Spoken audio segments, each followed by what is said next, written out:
Welcome to another episode of the CPG Guys podcast. Our hosts, Sri Rajgopalan, Peter V.S. Bond, and Bryan Gildenberg, explore how brands and retailers engage consumers in an increasingly digitally driven world. And now, here are the CPG Guys. Welcome, folks, to this episode of the CPG Guys podcast. I'm, of course, Sri, the West Coast CPG guy. And joining me today isn't Peter Bond, my regular co-host and partner on this journey of CPG Guys, because he is out of Mickey Mouse Land in Orlando with his family, making the most of the holidays. Happy holidays to all of you, and a very happy new year to every single one of you. But joining me today with a big announcement, a whopping big announcement for the CPG Guys, is our very own OmniComment Thursday host, Mr. Bryan Gildenberg from Confluencer Commerce. Bryan, we got a big announcement. And the announcement is straightforward. Bryan is becoming the third member of the CPG Guys tribe. So it's Peter Bond, Sri, and Bryan. Bryan, I've waited for this moment for a long time. I've known you, admired you, and you've been a soft mentor of mine in the industry for I don't even remember how long. It's an honor and pleasure to welcome you to the CPG Guys family as an actual CPG guy. How does it feel? Sri, first of all, thanks for the kind words. And I think we had a sort of a mutual mentoring thing going on for a time which is long enough that it's probably better that we don't mention it for people. But no, I'm delighted, thrilled, excited, and really eager to join you and Peter, to join the team, and figure out where else we can take the CPG Guys over the next couple of years. So really looking forward to it. Yeah, I can't wait. I also can't wait for all the wisdom you're going to share with our audience, especially as the CPG and retail industry is transforming, and for your many years of just experience in terms of what's next for the industry in general. Thanks, Bryan. What a pleasure it is to formally and officially have you as a member of the CPG Guys. Our logo now changes to 3 faces, 3 caricatures. How about that? That's got to give you a tickle. that's really gonna start moving merch at that point, man. I think there you go, man. I'll be the cashier in the gift shop for everybody. So I can't wait for all the knowledge and wisdom. I have the merch. That's how exciting this is. So that's fun. Hey, I got a CPG Guys hat. You like that? I got the CPG Guys hat and the official Gildenberg OmniComment sweatshirt with the logo that's too small which looks like a New York number 2, and it looks like the Subway Series T-shirt, but you got a Fenway Park thing going on behind you. I do. I'm glad you wore the Yankee shirt today to create, to create our own baseball tension. You and Peter seem to have a friendly Yankee-Dodger rivalry. We can have a much different one with the Red Sox. So yeah, Dodgers are a completely different division. So yeah, we can. And I live in LA, so I got to be docile about that one. the Red Sox are in a completely different division, the second division at the moment. So there's really not much. That's how I felt for the longest time about the Giants. We've always told you guys we're a baseball podcast that also talks about the CPG industry, so we couldn't avoid that. But Bryan, the biggest thing I'm excited for you to join the CPG Guys is the knowledge and wisdom you bring to the table with this many years in the CPG industry, the brands you've talked to, the retail world that you've talked to, the service providers you know of, and our audience will really enjoy having you contribute routinely, not just on the Thursday Gildenberg OmniComment, but on our podcast. Bryan is actually going to be a host on many of you. You'll see us rotating in and out. So much more to come on Bryan joining the CPG Guys. But welcome, Bryan. This is like so exciting. Before we get to our guests, let me remind our audience that all of our content can be found easily by going to a browser and simply typing cpgguys.com. We have a brand new website. All sorts of rich content, including a merch store, episodes organized into themes like retail, media, and loyalty. Sign up there for our soon-to-come newsletter. And if you aren't already following us on LinkedIn, please do so, because you'll join 19,000 other professionals on an entertaining educational journey. Also, we manage 2 closed groups on LinkedIn, CPG e-commerce, retail media professionals. Over 2,500 professionals have already joined. You can join and contribute yourself as well. We are on other social media platforms such as Twitter, Facebook, Instagram, and TikTok. That's a fun way of communicating with you on Knowledge Drops. So the best way to find our content, simply go there and type CPG Guys Knowledge Drops, and you can find all our content. Check out all our partner podcasts and content. Easiest one for you is, of course, the FMCG Guys, which takes the content of the CPG guys across the pond over to Western Europe, as Daniel and Efrain speak to retail and FMCG luminaries from a European perspective. How you can do that? Just go to fmcgguys.com.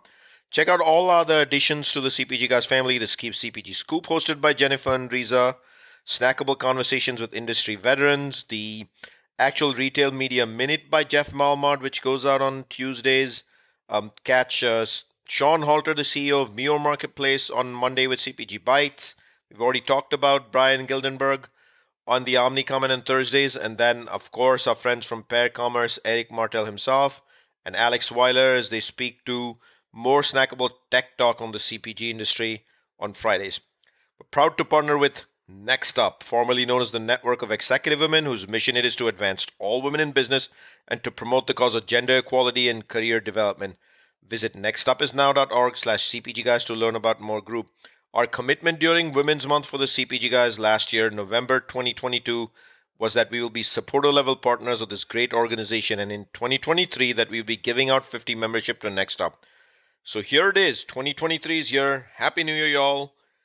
We are going to give out 50 memberships to Next Up, and how you can take advantage of one of those as a female leader is, if your company is not already a member or a sponsor of Next Up, simply drop a line to contact@cpgguys.com. Tell us who you are, what you do, why you need the membership, and we'll work with you to get signed up along with Next Up.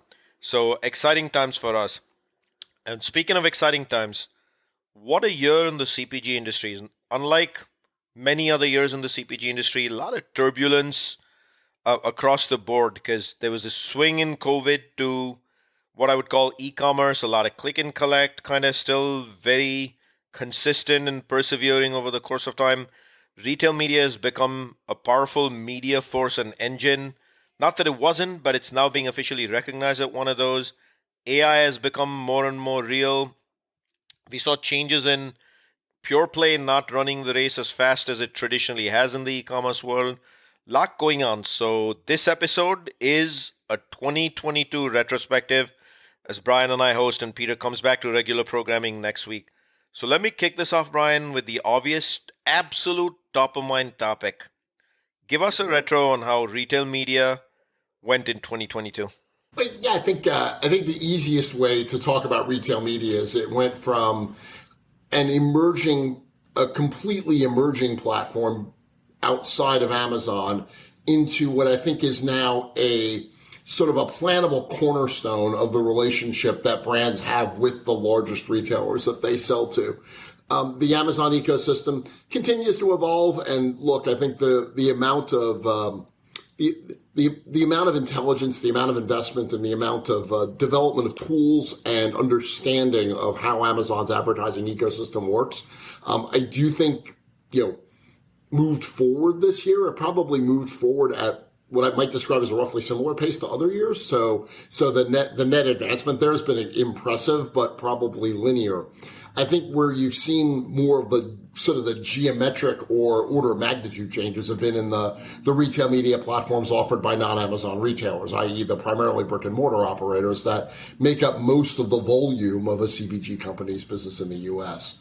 And that the establishment of Walmart, Kroger, and Target, for the CPG companies specifically, as media platforms in their own right that can help a brand accomplish both media and commerce objectives, and can help a brand really sort of fulfill some of the promise of retail media about sort of fully traceable, full funnel, insert buzzword here type campaigns and things like that.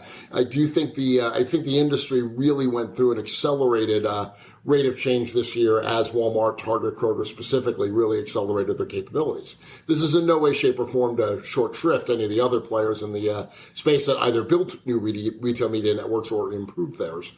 But I really do think right now what you've seen is the establishment of a few major media platforms that have massive national reach and have also started to really understand how they deliver a proposition to the parts of the advertising and marketing ecosystem that really require a media conversation in order to be able to spend most effectively. So I do think you've seen there's a long way to go, but the race has certainly started, I guess. And I'm not really sure that at this time last year, any of those bikes were meaningfully over the start line. Now we're in a race.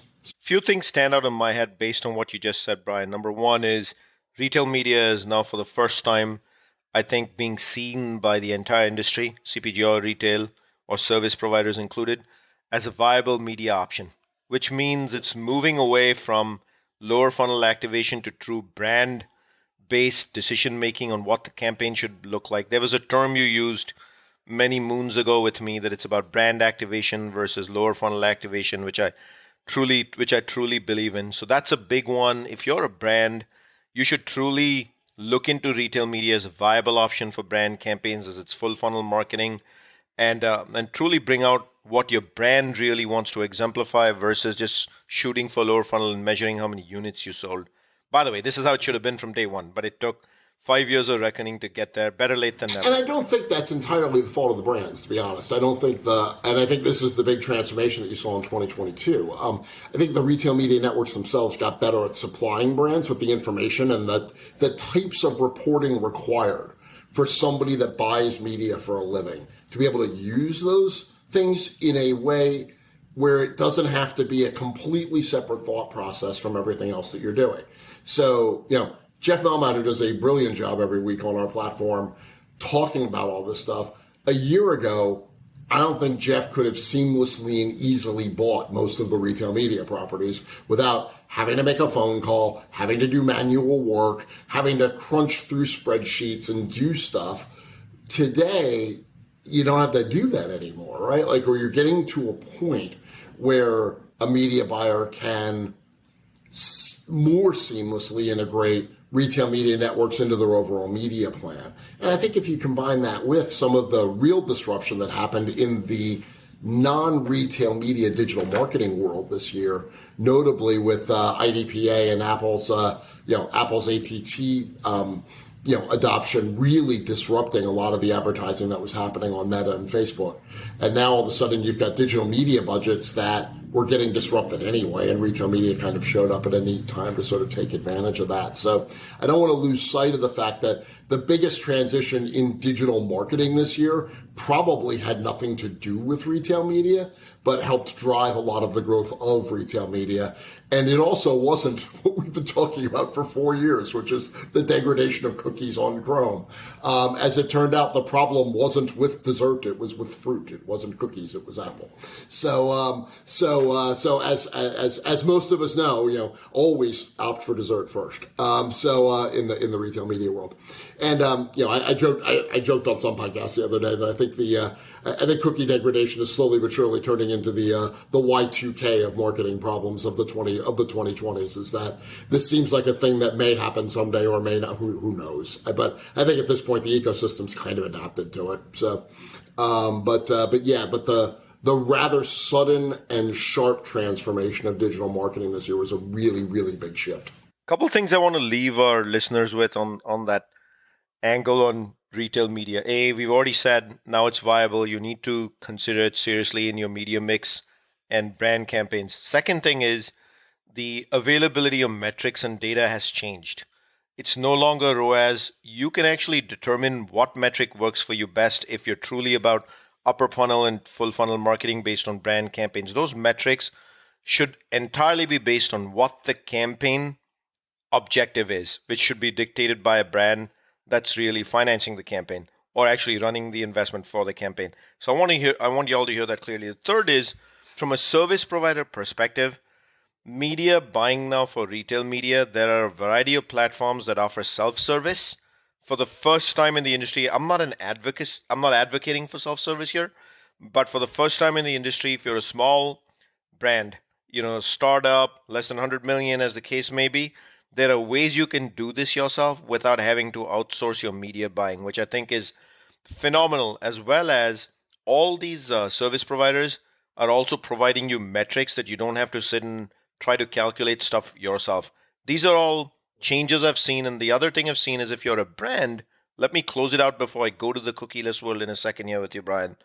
if you're a brand, you are going to see a 2023 where retailers are going to approach you on retail media, no matter how large or small that platform is. What I advocate for is be reasonable. I don't think you can just dismiss every retailer and say, hey, that makes no sense whatsoever.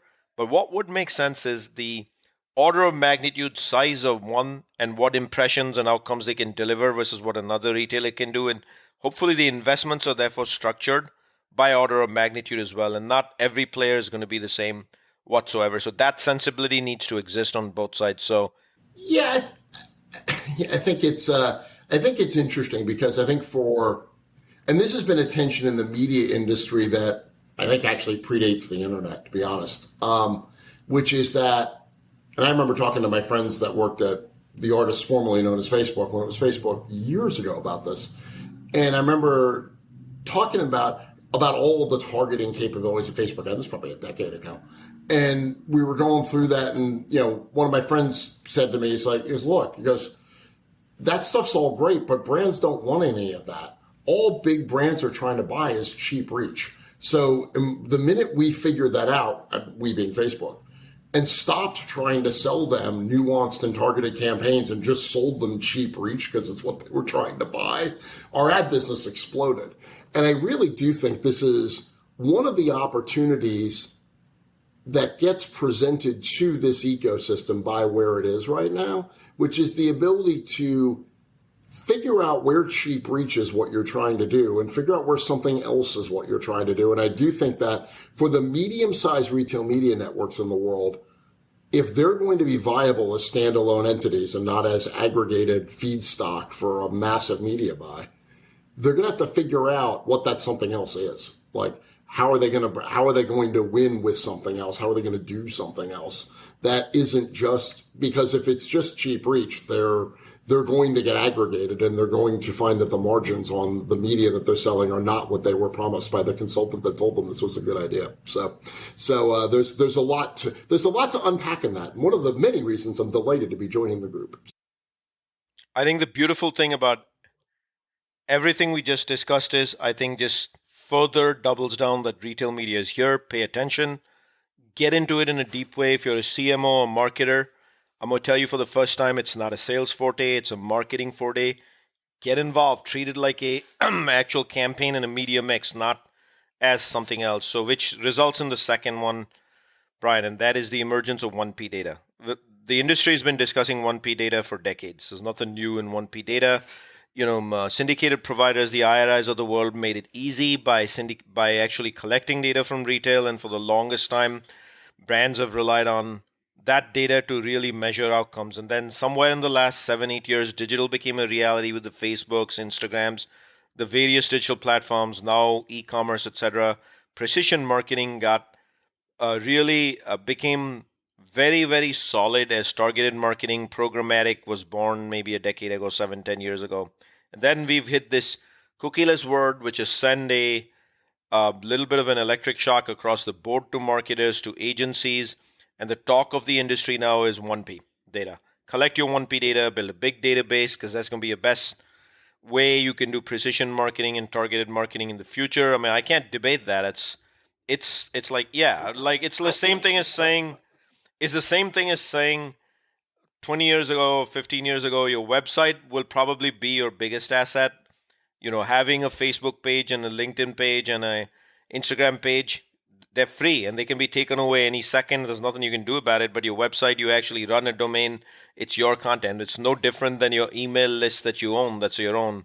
What do you feel about 1P data, and what's like the giant progress that was made in 2022? Well, I think it's a funny. Is it a fad? Is it still a big fad? No, I mean it's important, but let me.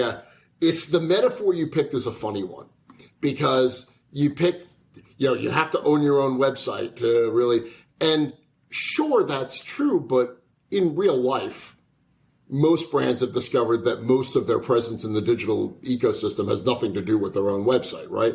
You're better off building assets where people actually are rather than trying to drag people somewhere they don't want to be. So I would argue today that if I'm a CPG brand my Amazon product page is probably as important a representation of my brand as my website is in real life, like in terms of where consumers are actually interacting with the brand, as are my Instagram feeds and, for old people, my Facebook feeds, and for young people, my presence on TikTok, right? But so 1P data, I don't want to say that it's that.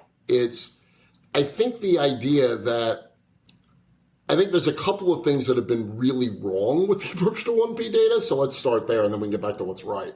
Hey, Bryan, I don't want to misrepresent, though. I think I said that in jest. Oh, okay, good. Very sarcastically. Okay, cool. Like, it's like if you go back 15 years saying, hey, a website is the only way of really succeeding because it's your own thing. And so is 1P data a little bit more of that same sarcastic, oh, yeah, you can build this up. It's your own thing. Okay, whereas that makes 90% of your business is done via product pages on someone else's website, right, exactly. The retailer.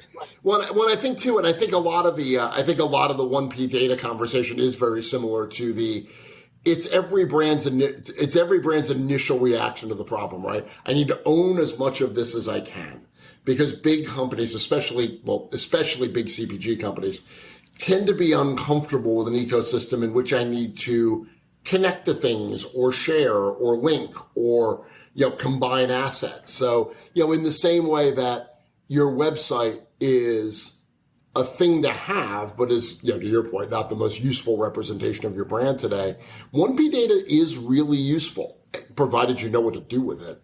And provided that you've got an organic and natural way of collecting it that makes sense. The number of person hours and dollars I have watched companies waste over the last 24 months trying to acquire first-party data with lame-brained schemes that do nothing but have the objective of acquiring first-party data, but that don't actually make any sense for a consumer. That's what you shouldn't do. And I do think that over time, what we're going to find is that, yes, I do need first-party data because I need it. I need the granularity of what I can know about owned data to be able to map to the data ecosystem more accurately and more easily. And that's where I think one-party data plays a role. Is more first-party data better than less? Sure. Is the ability to connect first-party data to other first-party data more important than how much you own? Definitely. We've had some wonderful guests on the podcast this year, like Pepsi and Habu this year when they were talking about clean room technology. And there's a number of clean room providers out there. I really do think that this clean room conversation is going to become a much more important part of the ecosystem in 2023 and beyond. And, Sri, you and Peter and I are all old enough to remember when, dunnhumby started in the 90s and people didn't understand what to do with the 1P data that dunnhumby was serving up. And it was this giant mystery for a while. And now it's just part of the language of how commerce works in retailers that have loyalty programs. I think clean rooms somewhere between 24 and 48 months from now are going to be that instrumental and that sort of integrated a part of the ecosystem. I'm going to bring my first-party data to the table. I'm going to know the principles upon which I connect first-party data and share it. And I'm going to be able to amplify my own first-party data really effectively by understanding how the clean room ecosystem works.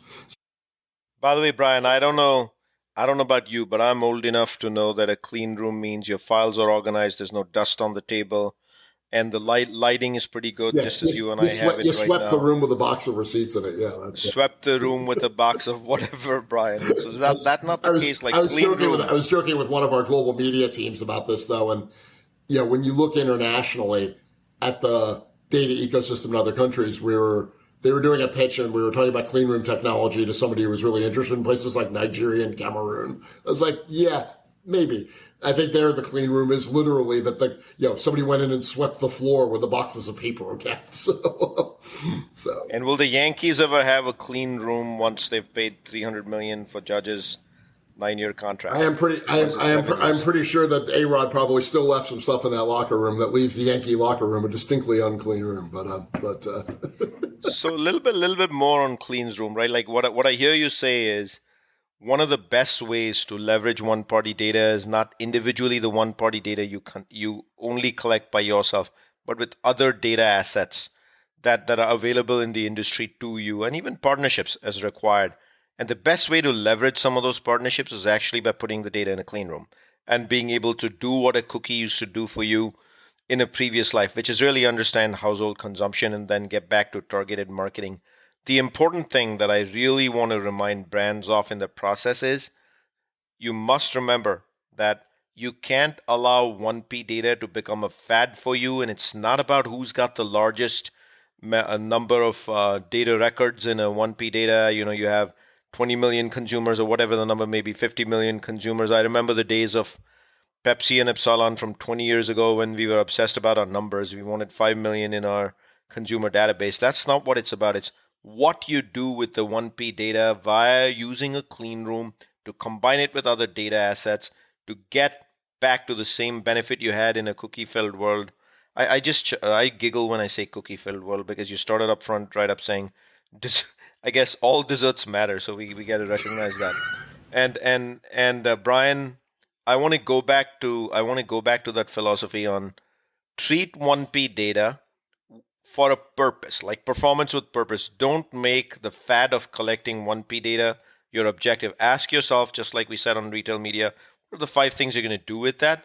And is that 1P data you're collecting going to deliver those 5 things for you? Well, and I think too, like if you use a model of another data ecosystem that's evolved, if you look at like the Amazon data ecosystem, I mean, there's so much data floating around in there around, advertising performance and, paid search performance and in-stock and inventory levels. And then, people like Melissa Burdick at PackView came along and were able to integrate all that into one platform where you could use that data in an integrated way. I think the first-party data world is starting to see, the Haboos, the InfoSums, the people of the world that are starting to figure this stuff out, that are going to sit in the middle of that ecosystem and teach us all that the most powerful thing you can do with data is link it to other data, right? And then and how that connectivity happens and how it takes place works. I mean, if size were the definitive variable that drove first-party data performance, all the big CPG companies in the world would be better at first-party data than all the small ones, but they're not. So clearly, if you just couldn't agree more, right? Well, yeah, if you just look at the ecosystem, there's 5 years of discernible proof that the size of your data set does not predict how effectively you're going to use said data set. Couldn't agree more with you. And I'm going to jump to a different topic now, which is trying to address an elephant in the room because it's been in a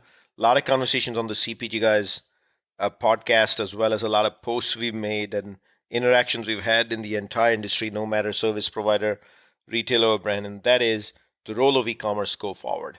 So obviously the great reckoning of e-commerce, where I think 85% of all brands really got savvy on understanding digital is just a way of life, but they went in deeply on the e-commerce piece. We saw VPs of e-commerce left and right in the industry being stood up. We saw e-commerce teams being stood up, and there was a maniacal chase on the lower funnel activation of e-commerce. And the growth rates were, I think, nobody could have kind of predicted the kind of growth rates that happened in 2020 and 21 for e-com. And now purely e-com, which is lower funnel conversion, has obviously slowed down. But I beg to differ and say it probably is still, for many categories in a store, grocery store, and in a mass merchandise store, it is the largest growth rate to the day of all the businesses they have. So Bryan, what's your 2022 takeaway on e-com? Mine is pretty straightforward, Bryan, that the biggest takeaway I have is brands got savvy on the digital angle or end to end. I'm not scoring brands 100 for it across the board, but I moved brands from a 25 or a 30, having spent 10 years in a digital world myself, to at least a 75. Like most brands have gotten savvy. They've understood what performance marketing is and started to get serious about it. Content has become everyone's reality, and it's no longer just about, I got to fill 5 images and videos. It's the quality of all of those. It's the quality of what goes into content in the title on Amazon.com or Walmart.com, as well as all the bullet points. Like, this stuff has become serious. So I'm going to give brands a lot of credit in our retrospective today for stepping up, embracing digital for what it is, and not treating it just as e-commerce anymore. Yeah, completely agree. And I think the two or three things from an e-commerce point of view that I think are pretty important to remember. Number one, expecting e-commerce to maintain a growth rate that was established during a time when we were all locked in our houses and not permitted to leave was probably silly. And that there was obviously going to be a recalibration back. And anybody that didn't think that really missed math class the day they taught math. So that's pretty straightforward. I think secondarily. Wait, you didn't go to school where math class was every day? Well, I do think, look, and I joked about this on LinkedIn the other day, but this is one of those jokes where I'm kind of serious about this. One of the challenges that we have is that, Sri, you're a senior person who understands this stuff, but, you sit in meetings with other senior people that I'm not 65 yet. You're not a senior citizen. You're a senior. Although AARP has magically started to send me documentation. I'm getting the mailings too, but you're a senior executive, right? But you sit in meetings with people who still derive most of what they know about the e-commerce ecosystem from the news media. The challenge you have with when you read about things in the media is that the people that largely produce content in the media ecosystem are, God bless them, journalists. I love journalists. They're some of my best friends. If you know most of the people who study journalism for a living, they were the really smart kids in high school who hated math, so they went to journalism school. And as a result, you have an entire industry of people writing about things that have math involved that avoided math like the plague as something to study for most of their college life. And as a result, you get these almost ridiculous conversations about growth rates slowing down when something's 3 times as large as it used to be. Yes, of course it is. Like, you can't have a 40% growth rate on something that's 3 times bigger than it was. That doesn't make any sense. A 14% growth rate on something that's 3 times bigger than it was is more impressive than the 40% growth rate 3 years ago. And that's where I think e-commerce is right now. If you actually look at the ecosystem in dollar terms, as the U.S., as we've projected at my other side hustle on the retail city side, it is interesting that for the first time in a while, when we project retail growth for the next 5 years, more of it is store-based than e-commerce based.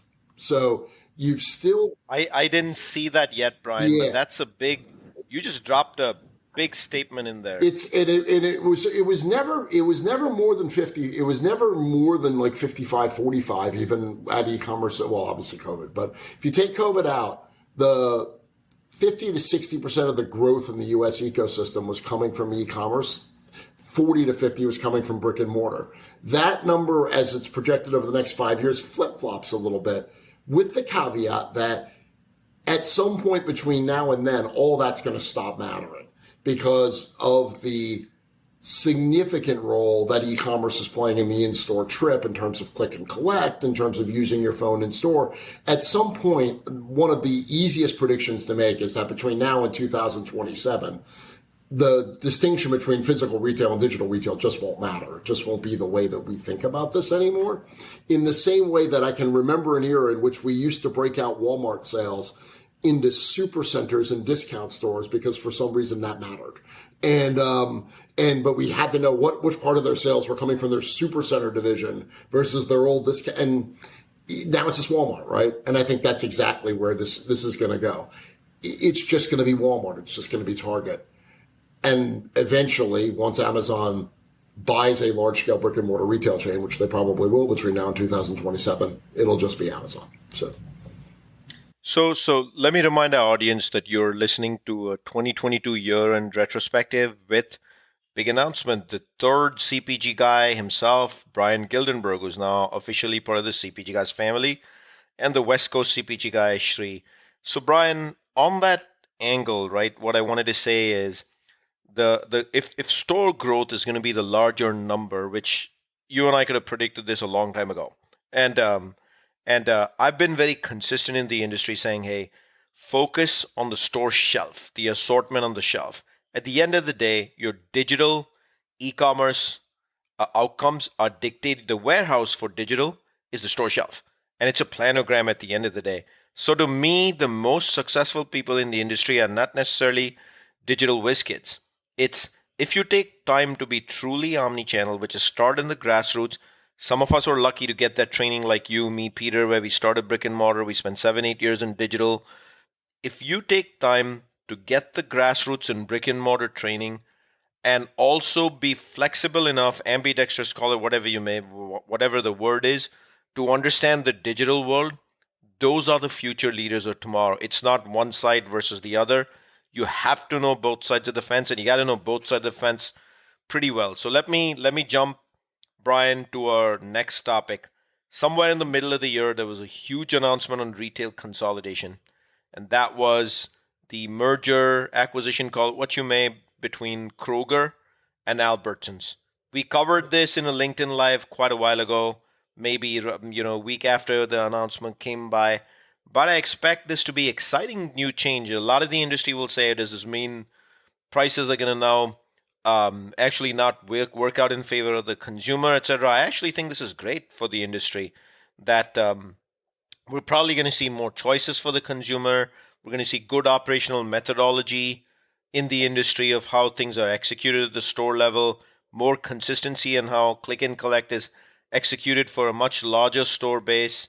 What are your thoughts there, Bryan? To me, if there was one big announcement in the retail world that stood out in my head besides what we've discussed, it's this consolidation. And do you think there's going to be a whole lot of this more in the next 3 to 5 years, given how COVID has favored some pieces of retail and not so much favored some pieces of retail?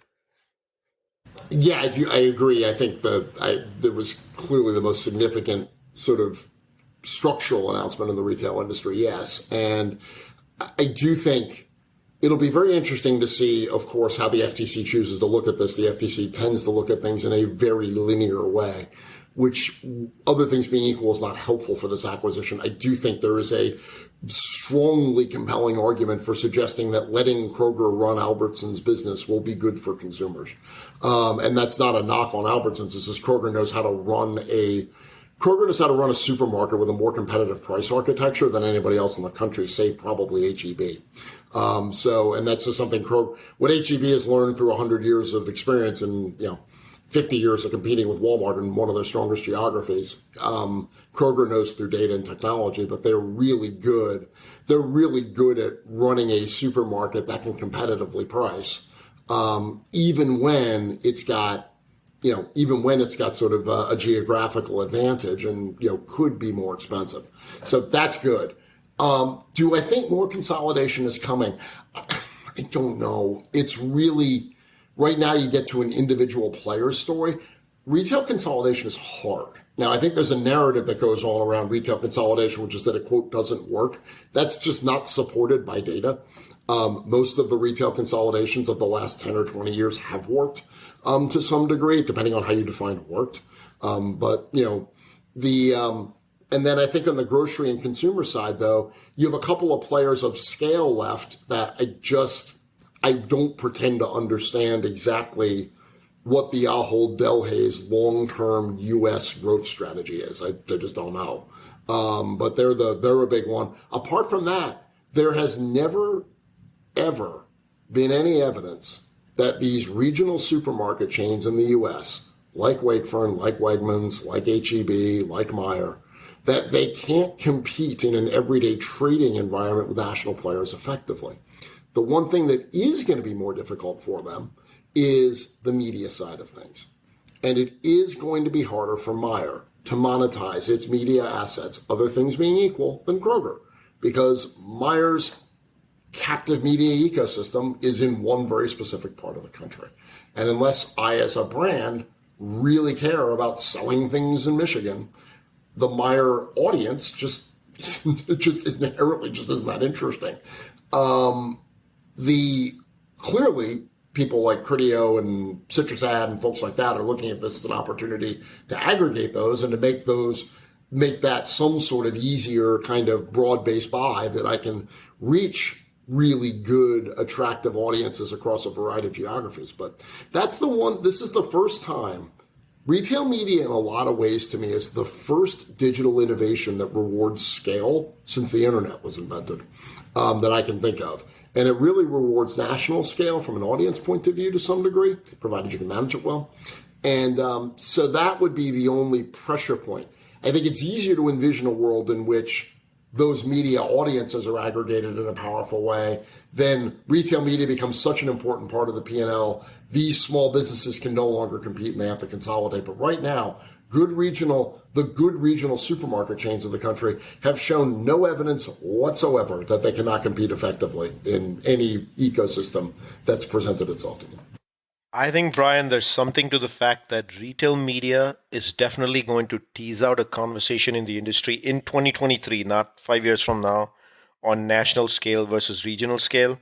If you're a scaled brand, you want to have national distribution and reach, and that's why you go to super regionals. But that whole notion is going to be challenged by retail media. My own humble belief is, again, it'll come back to a brand's ambition. If your brand ambition is national distribution, you're going to seek your super regionals, and there's going to be a role for super regionals in then. But the thing that stands out in my mind in this post, what I would call the COVID-induced supply chain change world, is not everybody is feeling the same outcomes depending on which region you are and how you got impacted by supply chain, and were you able to hire laborers? Not in most parts of the country, labor isn't what it used to be, but in some parts of the country, like you go to Manhattan, it's thriving back again. And not only is it thriving, I think this is the first time in 4 years Times Square is going to be an unprecedented million-plus audience coming back with no restrictions whatsoever. They're going to get really wet. It's going to pour rain here. That's what I heard. Yeah, heavy rains here in Los Angeles as well, Bryan. Which kind of leads me, I was alluding to supply chain, right? We had a very rough 2020 for obvious reasons. We had a reasonably rough 2021. And 2022 was supposed to be the year where supply chain made a great comeback. I'm not so sure, Bryan, that across the industry, my peer set would agree with me from a brand ecosystem or a retail ecosystem that supply chain made a great comeback. It's better than what it was in 2021, but I think we saw a great reset of some permanent change in the industry from a supply chain perspective. The war in Ukraine didn't help at all, especially if you're in certain commodities.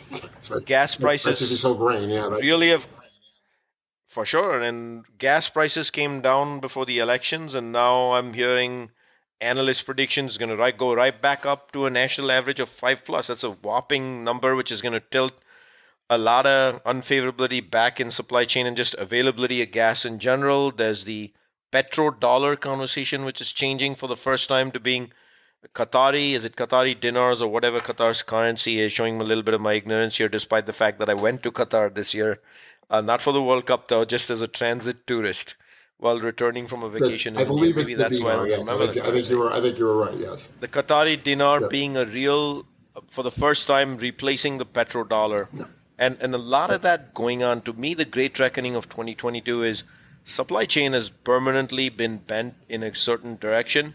It's going to get better by the year, but nobody, absolutely nobody, should be expecting supply chain to be where it was in a pre-COVID era anytime soon. What do you think? I think you've got a couple of points in there that are really good. That probably I might unpack a tiny bit, because I think the supply chain conversation, I think got really weird because it was hard and complicated. But I think you had two problems with supply chain that are actually two separate problems. That one of which has resolved itself, the other one of which is not. So the problems that you had, the death loop you got into in 2020 and 2021 from a supply chain point of view, is that both reliability and cost were completely out of control. The supply chain was completely unreliable and it was incredibly expensive. What's happening now, if you look at like container rates and shipping rates and stuff like that, cost is back under control for now. China is getting to a point where at least it's not going through wild swings of productivity, and you've got kind of a resumption of what I would describe as fairly normal things like container traffic going back and forth across the ocean. One, I can't let it pass, Bryan. You dropped China in there, like with what's happened with China in the last 6 weeks. Let me put a pin in that because I think from a cost point of view, supply chain is less disruptive than it was. Reliability is a problem, and that's now where you start to get into where we are with China, where we are with some of the decisions that we've made. My fear, honestly, Sri, is that because the cost has renormalized, companies are going to use that as an excuse to not do the hard work of rethinking exactly how dumb the supply chain was pre-COVID, which was it was a globally integrated, highly complicated process run with zero margin of error. And I've heard Indra Nooyi from your old boss talk about this any number of times in settings where when people, she puts on that very Indra face and just tells you you're being silly, and basically describes things like this as you need to invest to de-risk your business. And she describes sustainability that way. She describes supply chain efficiency. She describes DE&I this way as well, actually. You need to de-risk your business. And I think companies have lost control of the narrative around operating cost with their investors, so to speak. And my fear is that as cost renormalizes, companies aren't going to do the hard work to fix what are inherently some fairly obvious reliability problems in the supply chain, as we are relying on ocean-bound transport to places of unusual political and social characteristics to generate remarkably low unit cost production, which is getting more expensive anyway. I just think there's an opportunity to rethink some of this. I think there's an opportunity to rethink not just supply chain, but like the entire scaled enterprise that you're trying to figure out what parts of it do need to be sourced at the lowest possible unit cost. And we're going to make trade-offs around responsiveness and risk to do that. But what parts don't? And what parts can I think about de-risking that product line in a different way?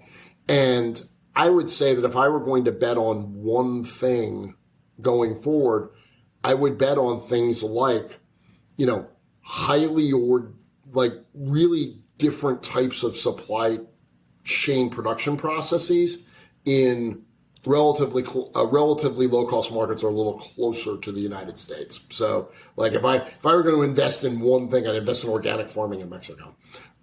Because that's where, because now if I'm sourcing close to home and it's a little bit more expensive, why wouldn't I do it organic? Why wouldn't I do it natural and allow myself to bring products to market where I can capture the margins required to pay for that slightly more expensive process? I think this is going to be the really interesting business challenge of the next few years, which is not just how do I reimagine supply chain, but how do I reimagine the whole value chain based on a global supply chain that has proven to be not as reliable as we thought it was, and certainly not as responsive as we thought it was.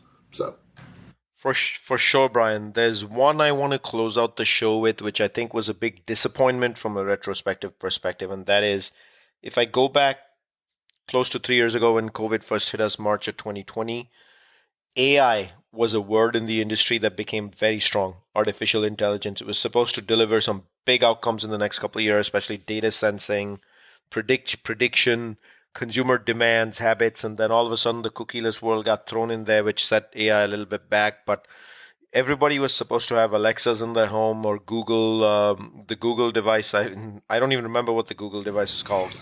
Google Home. And your car, your automobile was supposed to have a major AI assist. While AI does exist in and around us for sure in larger ways than it ever has, and you can talk to a device and get responses and actually get things to move, not just online, but physically as well using AI.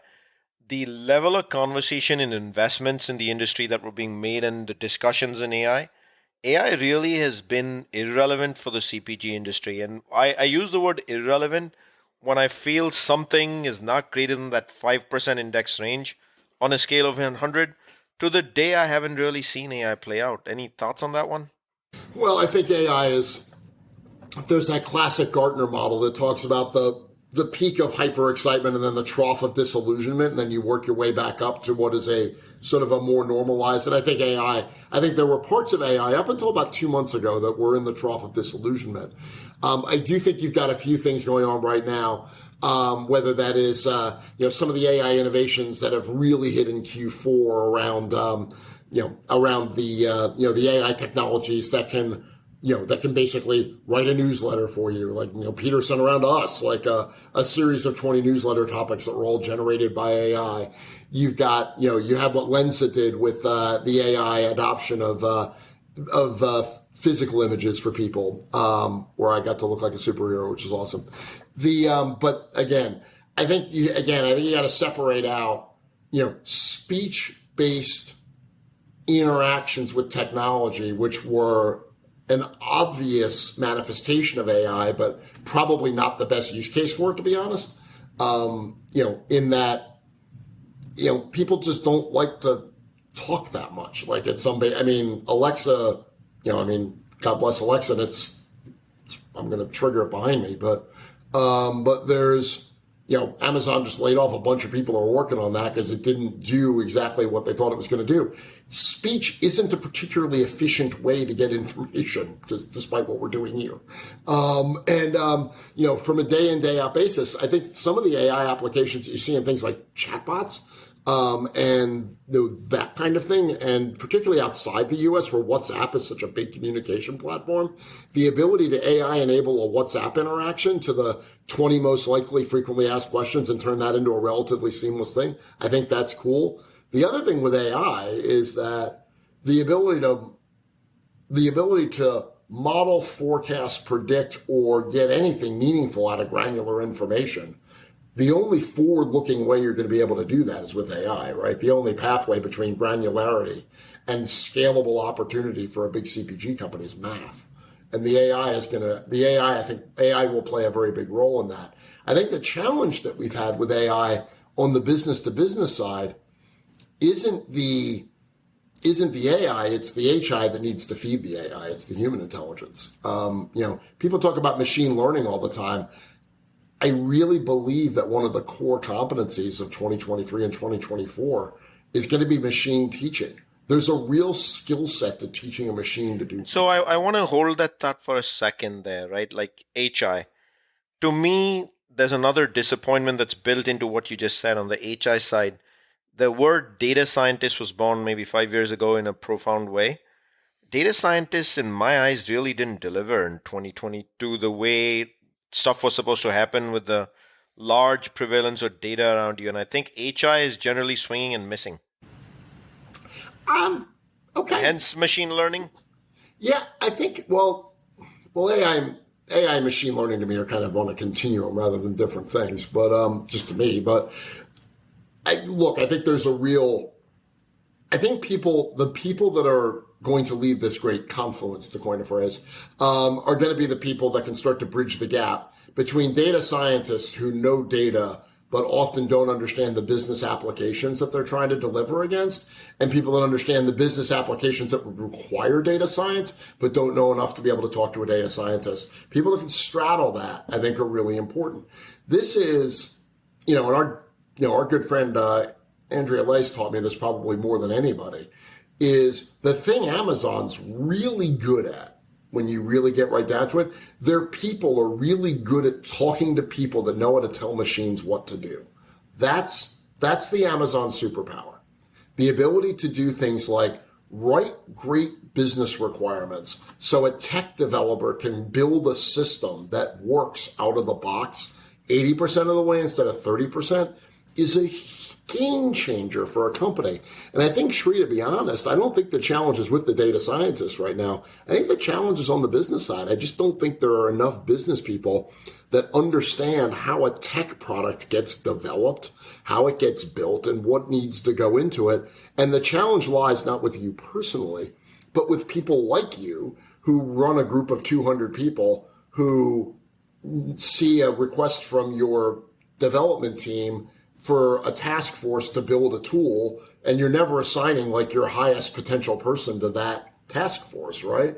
You're assigning somebody who doesn't have anything else to do, somebody who's got bandwidth, so to speak. So you end up with some mid-level person trying to manage this. They don't understand the business well enough to really teach the tech team how to do that. I think it's one of the really big transitions that tech-forward companies get better than tech-backwards ones, is the level of person that needs to be dedicated and the time in their day that needs to be dedicated to developing these tools on the business side, not on the tech side. So I think that's going to be a really interesting conversation over the next couple of years, which is how tech savvy do we need our key people to be, and how much time are they spending on helping data science realize its promise. Because I think there's going to be a significant performance differences between companies that invest.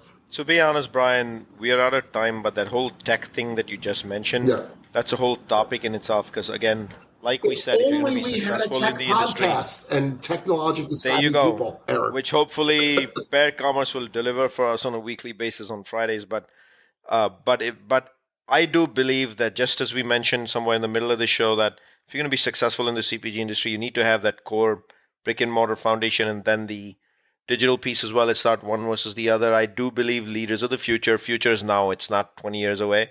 You're going to have to understand the ABCs of tech, supported be behind it, because tech is the mechanism for which scale will be driven across the board in the future. That's one for a future topic.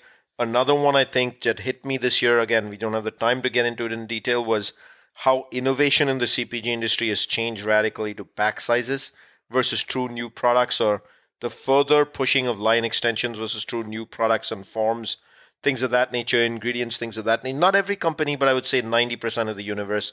There's a 10% that still deeply believed in new product and innovation. That was a big miss in 2022, kind of going back 10 years in time almost. And I'm going to wrap the show by asking you a very important question. So you saw yourself as a superhero, correct? I saw myself as many things. So and through the lens of thing that I of course inadvertently paying for, so I'm going to have to cancel it. You did see your image of you as a superhero. I think so. Yes. So I saw myself, as I said. All right. So here's the question. Yes. Here's the question. Are you going to put out 44,000 NFTs of you as a superhero for $99 each?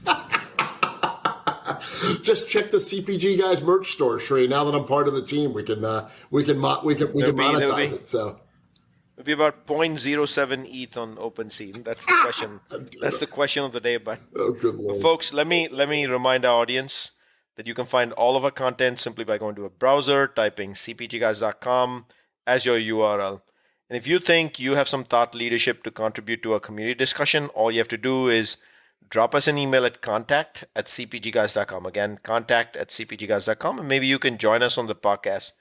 Leave us your thoughts on what you thought about this retrospective discussion between Bryan and me today. And the easy way for you to do that is drop us a rating at cpgguys.com. If you go up top on the navigation bar, you'll find an actual click to drop us a rating. And engage in LinkedIn. Continue to tell us what you'd like to see on the show, topics you'd like, etc. Because this show was actually built by you, for you, and our promise continues. Everything we deliver on the show, there will never be a charge. This is about disseminating of information, education. Hopefully we provide that value to you, and in the process, Peter, Bryan, and I get to learn a ton. Big announcement from us. Bryan is a third member of the CPG Guys. Bryan, wholehearted welcome. You don't know how excited I am about this, because the knowledge dissemination that's about to happen is just going to be insane. Thank you, Bryan. Felt like a little kid that ran away from home and joined the circus. This is awesome. And that's what we are. Some days it's a circus. Some days it's a baseball podcast. Some days it's we haven't done the football thing much, and we haven't done the football thing much. But the Giants are one win away at the time of this recording with the Colts to actually make the playoffs after 6 years. So I'm actually excited on that angle as well. Yes, although Virginia Tech fans will be. The Patriots may make the playoffs, which is like ridiculous. So they're really. Which is a new world for you to live in. But that's a wrap, folks. That was our 2022 retrospective. We'll see you soon on another episode of the CPG Guys. Take care, everybody.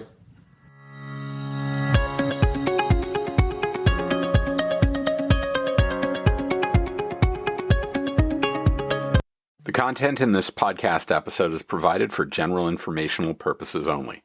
By listening to our episode, you understand that no information contained in this episode should be construed as advice from CPG Guys LLC or the individual author, hosts, or guests, nor is it intended to be a substitute for research on any subject matter. Reference to any specific product or entity does not constitute an endorsement or recommendation by CPG Guys LLC. The views expressed by guests are their own, and their appearance on the program does not imply an endorsement of them or any entity they represent. The views expressed by CPG Guys LLC do not represent the views of their employers or the entity they represent. CPG Guys LLC expressly disclaims any and all liability or responsibility for any direct, indirect, incidental, special, consequential, or other damages arising out of any individual's use of, reference to, or inability to use this podcast or the information we present in this podcast.